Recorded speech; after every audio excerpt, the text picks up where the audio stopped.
We're here with Quentin Kessel, a former professor of UConn and a member of the Joshua's Trust. Quentin, could you tell us a little bit about your background and how you got involved with the Trust?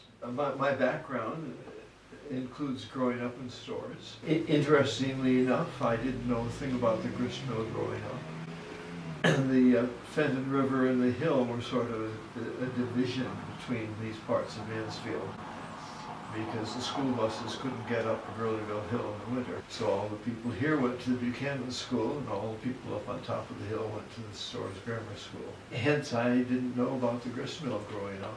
I managed to come back and get a job in stores in 1971.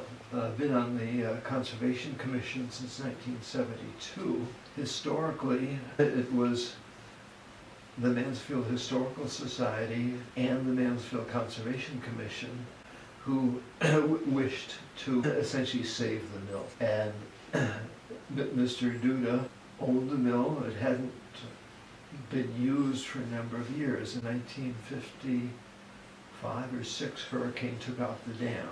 Up to that time, a sawmill on the northern side was in use. The grist mill, they stopped using that in the early 40s when the gear broke and they couldn't get a replacement during the war.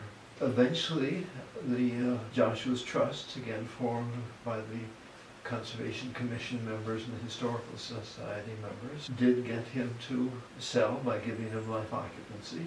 And the remarkable thing is you have a mill exactly as it was when in working condition. So that's a very unusual thing. You have all this original equipment, including a square drive shaft, and they don't last too long. Is the Gurleyville grist mill part of a larger plan for the Trust? No, the Trust was formed first to save the mill before they could take ownership of the mill.